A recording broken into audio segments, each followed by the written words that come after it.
Estou novamente aqui no Parque Natural. Dessa vez a pracinha onde eu gravei o outro vídeo fica ali, mais para trás. É que eu decidi vir para cá por causa do sol. Então o sol tá batendo aqui, ó, entre as árvores, ó. Não sei se dá para você ver, ó. O sol tá batendo entre as árvores aqui. O sol desse horário não faz mal para a saúde, só que tá muito calor, muito quente aqui em Sorocaba, então achei melhor gravar o vídeo aqui em frente ao lago, ó. Tem esse lago aqui, com esse barulhinho de água ao fundo. Acho que é o lugar perfeito, o lugar ideal para gravar esse vídeo. Eu acho até que eu gravaria virado para cá, senão vocês não conseguem ver meu rosto direito. Mas a finalidade desse vídeo não é mostrar o meu rosto, não é me exibir, é para que o nome do Senhor seja engrandecido, exaltado. Inclusive, ó, eu quero aproveitar que eu tô com essa camiseta aqui, ó, com essa estampa, pedir que você assista esse vídeo aqui, caso você seja defensor da causa animal. Porque com certeza os defensores da causa animal ficam irados, ficam furiosos quando vê uma camiseta como essa aqui, que é um jogador de polo em cima do seu cavalo praticando seu esporte. Então, se você é defensor da causa animal e ficou furioso ao ver alguém montado num cavalo praticando esporte, né, porque polo é um esporte assim como o hipismo, adestramento e tudo mais, então assista o vídeo que eu deixei aqui, né, que eu acabei deixando aqui nos cartões, né, o primeiro vídeo nos cartões desse vídeo, para você deixar de ser uma pessoa assim extremista no sentido de defender mais os animais que os seres humanos, porque os animais são criaturas de Deus. Aqui como o jacaré de papo amarelo, não sei se dá para você ver aqui, tá meio apagado, ó. Tá meio apagado ali o jacaré de papo amarelo. Acho que deve ter até jacaré aqui nesse lago. Mas você não pode ser extremista. Ali, ó, tem uma capivara. Aqui tá de costas aqui, não dá pra ver, mas do outro lado dá pra você ver a capivara, que é um animal típico daqui de Sorocaba. Então não seja um extremista da causa animal. Se você quiser defender dos animais, tudo bem, mas defenda o ser humano também. Com a mesma intensidade com que você defende os animais, ou até mais ainda, defenda o ser humano também. Então o assunto desse vídeo é a respeito do meu devocional, né? Tem a ver com o meu devocional. Porque eu sempre faço uma devocional logo cedo, antes mesmo de mexer no meu celular, nas redes sociais, no YouTube. Eu faço uma devocional que é com base na lição da Escola Bíblica Dominical da semana. Então a lição do domingo seguinte tem sugestões de textos bíblicos, né, que tem a ver com a lição de segunda a sábado. Então um desses textos bíblicos que eu li enquanto eu me preparava para a lição da Escola Bíblica Dominical do domingo seguinte, menciona esse texto aqui de Mateus 23.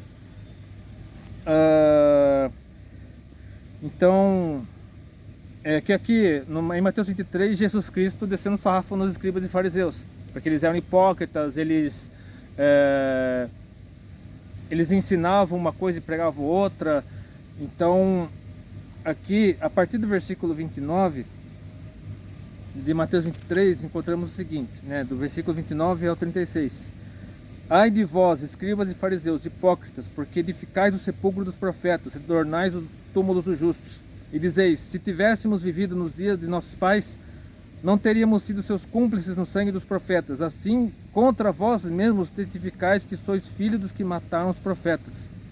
Então a lição da Escola Bíblica Dominical fala sobre o filho ser da mesma natureza que o pai. Acho que é a lição no próximo domingo, né? Que hoje é sexta-feira, dia 7 de fevereiro de 2025. Então a lição do dia 9 de fevereiro de 2025 fala sobre o filho ser igual ao pai, né? Uma referência a Jesus Cristo, né? Então na Bíblia, quando encontramos a palavra filho, mostra alguém que tem a mesma natureza do pai, o que é igual ao pai, no caso, né? Hoje nós sabemos que filho de peixe não é peixinho, mas os povos antigos, inclusive nos tempos de Jesus, acreditavam que o filho tinha a mesma natureza do pai. O único, no caso, que tem a mesma natureza do pai é Jesus, né? Jesus, ele é Deus, tem a mesma natureza do pai, Deus Pai. Então ele sim, podemos dizer que ele tem a mesma natureza de Deus. Então quando ele se fazia Deus, ele não estava pecando, não estava blasfemando, como os escribas, fariseus, saduceus diziam, né? Alegavam que Jesus estava blasfemando por se fazer igual a Deus, por se fazer filho de Deus, porque ele é filho de Deus, ele é um com o Pai. Mas continuando aqui, Enchei vós, pois, a medida de vossos pais, serpentes, raça de víboras, como escapareis da condenação do inferno? Por isso, eis que eu vos envio profetas, sábios e escribas. A uns matareis e crucificareis, a outros açoitarei nas vossas sinagogas, e perseguireis de cidade em cidade. Agora quero enfatizar o versículo 35. Para que sobre vós recaia todo o sangue justo derramado sobre a terra, desde o sangue do justo Abel, até o sangue de Zacarias, filho de Baraquias, a quem matastes entre o santuário e o altar, ou seja, no pátio do templo. Em verdade vos digo que todas as coisas hão de vir sobre a presente geração. Então, sobre Abel, tem uma música do Fruto Sagrado chamada O Sangue de Abel, né? Então, eu não quero me deter aqui sobre Abel, que Abel é o irmão de Caim, né? Que está lá em Gênesis 4, se não me engano. Deixa eu ver. Deixa eu só confirmar aqui. Gênesis 4:8, isso. Quando Caim matou Abel, né? Porque Deus aceitou a oferta de Caim, mas não aceitou a oferta de Abel. Deus aceitou a oferta de Abel, mas não aceitou a de Caim, porque Caim entregou de qualquer jeito e Abel entregou de coração. E o sacrifício de Abel tinha a ver com o sacrifício de Jesus, né? Porque Abel ofereceu um cordeiro e Caim ofereceu dos frutos da terra e tal. Então Deus olhou pelo coração do ofertante para aceitar a oferta de Abel. Então, tanto que quando Caim percebeu que Deus rejeitou a oferta de Abel, Caim ficou bravo, tal, deixou que o ódio, Deus ainda o instou para o arrependimento, mas o ódio no coração de Caim foi tão grande que ele acabou matando o irmão, né? Como está lá em Gênesis 4, versículo 8. Mas eu quero me deter aqui sobre o que aconteceu com Zacarias. Esse Zacarias não é o Zacarias profeta, né? Pode até ser o Zacarias profeta, né? Mas o Zacarias profeta é outro Zacarias, porque o Zacarias profeta, ele é do mesmo tempo de Ageu. Ageu e Zacarias, né, são contemporâneos. Eles são do tempo da reedificação de Jerusalém. Após a volta do exílio da Babilônia, Ageu e Zacarias profetizaram. Malaquias também, acho que Malaquias foi logo depois, né? Ageu, Zacarias e Malaquias são da mesma época, né? E Malaquias profetizou depois, né? No caso, né? Foi o último profeta do Antigo Testamento. Ele profetizou antes do período de silêncio profético. Mas quero me aqui falar sobre o que aconteceu com Zacarias. No caso, Zacarias, filho de Joiada. Deixa eu ver. Deixa eu ver o que diz aqui. Deixa eu só relembrar aqui o que diz aqui Mateus. Baraquias, né? É que Joiada e Baraquias eram a mesma pessoa. Jesus fala Baraquias, mas Baraquias e Joiada são a mesma pessoa. Então, o que aconteceu? Deixa eu explicar primeiro o que aconteceu antes do assassinato de Zacarias. Teve lá o rei Acabe, que foi o rei mais ímpio de Israel, do reino do norte no caso. Que o reino já estava dividido entre norte e sul. Então o mais ímpio de todos os reis foi o rei Acabe. Então o rei Acabe ele era ímpio por causa da Jezabel, né? A impiedade de Acabe fez com que ele ficasse ainda pior por conta da Jezabel, porque Acabe era extremamente manipulável. Ele acatava todos os caprichos de Jezabel. Então nesse tempo, né, no tempo do profeta Elias no caso, eu não lerei os textos aqui para o vídeo não ficar longo demais, mas aconteceu numa certa época que Acabe, para ficar de bem com o reino do sul, o reino do Judá, ele acabou se aparentando com Josafá, né? Se eu não me engano, a filha de Acabe, Jezabel, se casou com o filho de Josafá. Acho que foi isso. Eu não lembro se foi o contrário, mas acho que foi o filho de Josafá casando-se com a filha de Acabe, Jezabel no caso. Aí os reinos de Israel e de Judá ficaram em paz, né? Josafá era um rei temente a Deus, só que o rei Josafá cometeu vários vacilos, né?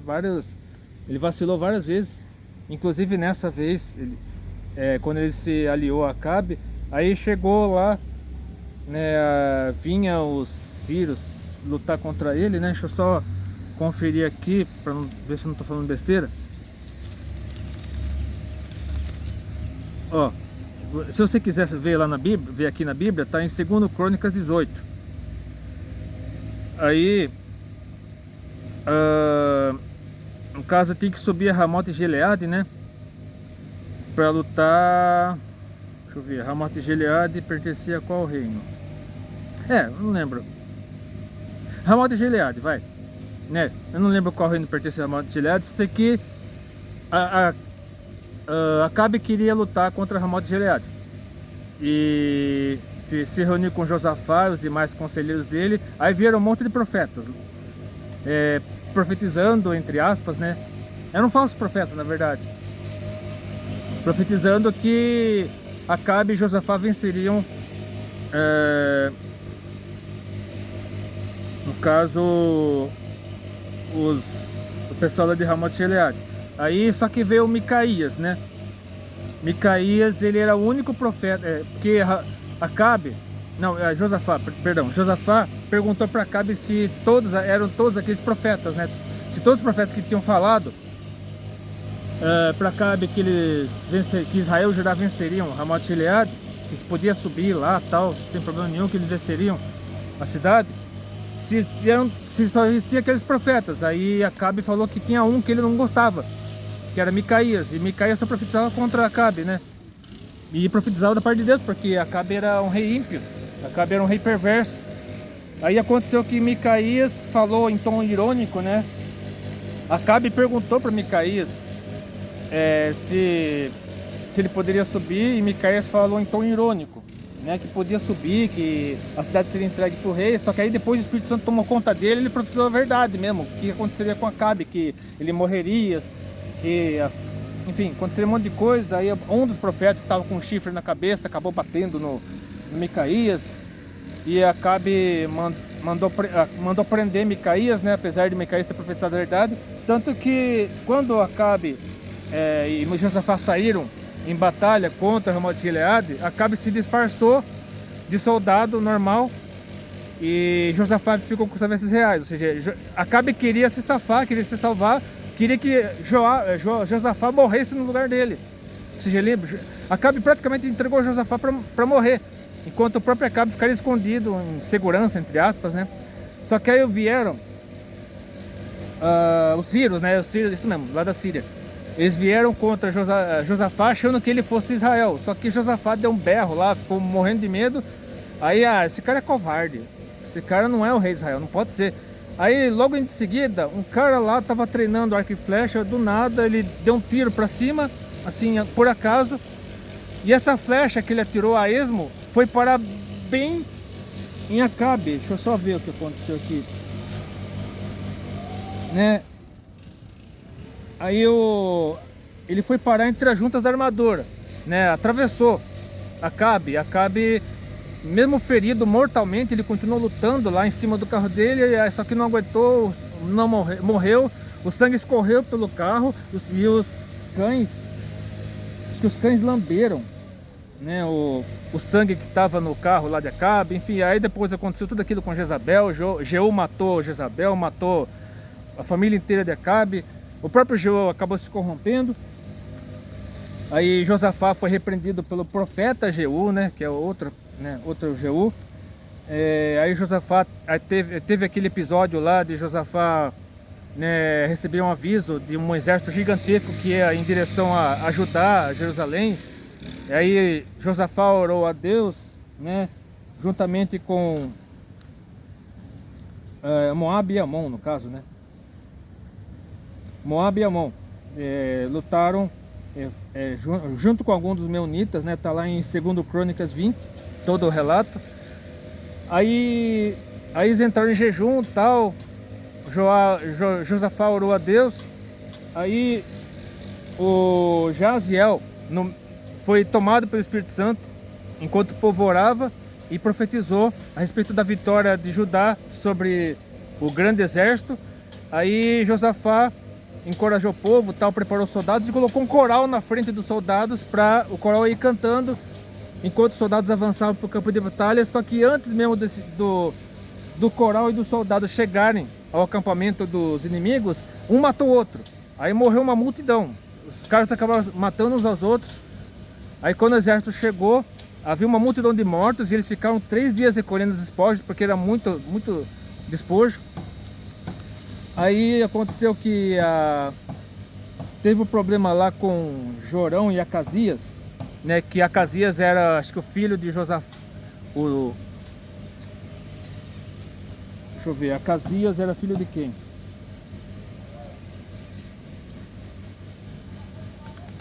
Não, Acasias... Ah, Jorão. Jorão era o filho de Josafá. Isso, é o inverso. Acasias era filho de Acabe com Jezabel e Jorão era filho de Josafá. Só que Jorão era... Ele se fortificou, ele se fortaleceu no trono e tal. Só que quando ele percebeu que o reino dele estava consolidado, ele matou todos os irmãos. Ele exterminou todos os irmãos. A mãe dele, a Thalia, era uma rainha ímpia, né? Era perversa.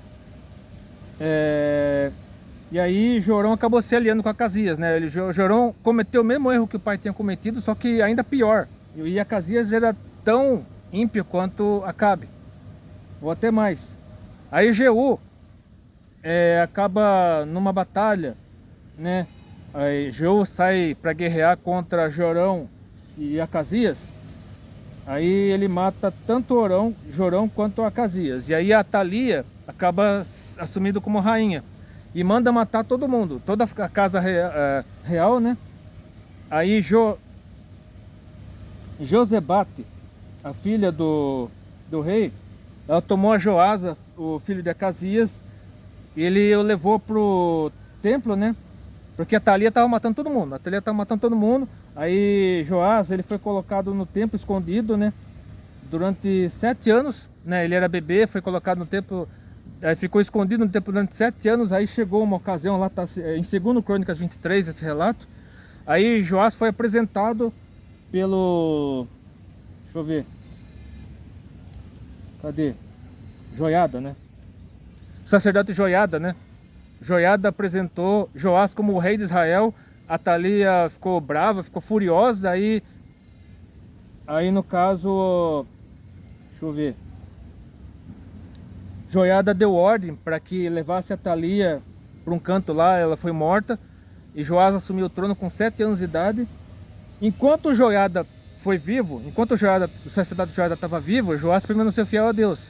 Só que quando o sacerdote Joiada morreu, aí aconteceu aquilo que eu lerei, farei questão de ler a partir de agora, né? Que está lá em 2 Crônicas 24, de 17 até o 27, né? Eu lerei até o final, né? 2 Crônicas 24, de 17 a 27. Depois da morte de Joiada, né? O sacerdote Joiada, que era o tutor de Joás, vieram os príncipes de Judá e se prostraram perante o rei, e o rei os ouviu. Ou seja, ele ouviu no sentido de dar atenção para os príncipes, né, que eram corruptos. Os príncipes de Judá eram corruptos. Porque todo governante que se alia com pessoas corruptas, né, que é aconselhado por pessoas corruptas, ele se corrompe também. O que aconteceu logo depois disso? No versículo 18 diz assim: deixaram a casa do Senhor, Deus de seus pais, e serviram aos postes ídolos e aos ídolos. E por esta sua culpa veio grande ira sobre Judá e Jerusalém. Porém o Senhor lhes enviou profetas para os reconduzir a si. Esses profetas testemunharam contra eles, mas eles não lhes deram ouvidos. Quando fala eles, os príncipes e o rei Joás. O Espírito de Deus se apoderou de Zacarias. Aí que está o Zacarias que Jesus mencionou aqui no texto que eu li primeiro. Filho do sacerdote Joiada, o qual se pôs em pé diante do povo e lhes disse: assim diz Deus, por que transgredis os mandamentos do Senhor, de modo que não prosperais? Porque deixastes o Senhor, também ele vos deixará. Aí que está aquele trecho, né, que Jesus mencionou aqui em Mateus 23, né, Mateus 23, versículo 35, que é o tema desse vídeo, o sangue de Zacarias. Conspiraram contra ele, eu estou lendo o versículo 21 do capítulo 24 de 2 Crônicas. Conspiraram contra ele e o apedrejaram, por mandado do rei, o rei Joás. Aquele mesmo rei Joás, que deveria ser um rei justo, foi justo até enquanto o sacerdote Joiada viveu, ele foi justo. Depois que o sacerdote Joiada morreu, ele se corrompeu. Ele morreu no pátio da casa do Senhor, ou seja, entre o santuário e o altar, como Jesus diria, né, séculos mais tarde. Assim, o rei Joás não se lembrou da beneficência que Joiada, pai de Zacarias, lhe fizera, porém matou-lhe o filho. Este, no caso Zacarias, ao expirar, disse: o Senhor o verá e o retribuirá. E a retribuição veio logo, como está aqui a partir do versículo 23. Antes de se findar o ano, ou seja, no mesmo ano, naquele mesmo ano, subiu contra Joás o exército dos sírios. Os mesmos sírios que tinham sido derrotados antes, né? E vindo a Judá e a Jerusalém, destruíram dentre o povo a todos os seus príncipes, ou seja, todos aqueles, os conselheiros malignos de Joás, todos eles morreram. Cujo despojo remeteram ao rei de Damasco.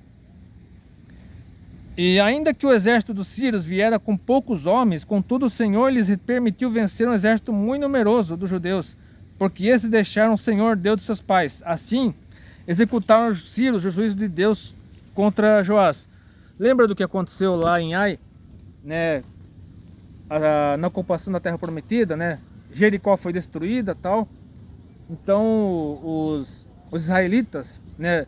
Josué e os demais soldados lá, os guerreiros lá de Israel, eles foram até Ai com poucos homens, né? Achando que estava ganha a batalha, né? Porque perceberam que Ai era uma cidade menor que Jericó, menos fortificada, o exército era mais fraco, tal. E então eles foram com poucos homens. Aí só que acabaram sendo derrotados por causa do pecado de Acã. Na tomada de Jericó, Acã pegou do anátema, né? Pegou o que não deveria pegar. Então, por causa do pecado de Acã, né? Por causa do pecado de Acã, todo Israel foi prejudicado, né? Israel foi derrotado por Ai. Aqui aconteceu o inverso. Por causa do pecado de Judá, né? Que no caso Joás representava o reino de Judá. Então Joás incentivou o povo a pecar, a se curvar diante de outros ídolos. Ele tinha ouvido o conselho de seus príncipes, né? Príncipes corruptos, conselheiros corruptos, e acabou pervertendo o povo, a si mesmo, primeiramente, depois o povo. Então veio o juízo de Deus sobre Judá e Jerusalém por conta do pecado de Joás. Então todos esses príncipes foram mortos, né? Pelo exército dos sírios, e o próprio Joás seria punido, como vemos aqui entre os versículos 25 e 27 de 2 Crônicas 24. Quando os sírios se retiraram dele, deixando-o gravemente enfermo, conspiraram contra ele os seus servos por causa do sangue dos filhos do sacerdote Joiada e o feriram no seu leito e morreu. Sepultaram-no na cidade de Davi, porém não no sepulcro dos reis. Agora, preste atenção nesse detalhe. Foram estes os que conspiraram contra ele: Jabade, filho de Simeate, amonita, e Josabade, filho de Simrite, a moabita, ou seja, descendente dos moabitas e dos amonitas. Lembra do que aconteceu lá com Ló e as filhas dele? As filhas dele embebedaram o pai, se engravidaram do próprio pai e deram à luz a Moabe, Benami, que daria origem aos moabitas e aos amonitas, povos que se tornariam inimigos de Israel. Pois bem, por isso que o pecado, né, no caso, as filhas de Ló cometeram incesto, né, ao engravidar do próprio pai. E isso trouxe uma consequência terrível para Israel nos séculos futuros, né? Porque Moab e Amon se tornaram pedra no sapato de Israel e de Judá também, após a divisão do reino, por conta do pecado das filhas de Ló. E do próprio Ló, né? Porque Ló, ele só ele só teve relações com as filhas porque ele estava bêbado, né? Ele foi embebedado. Então o pecado traz consequências terríveis, não só para a geração presente, mas também para gerações futuras. Então que esse vídeo possa ter servido de alerta para você. Os demais assuntos que eu abordei aqui, né, se eu não conseguir colocar nos cartões aqui, no canto superior direito, eu colocarei na tela final. Se você gostou desse vídeo, curta, compartilhe suas vídeos, que Deus abençoe e até se quiser.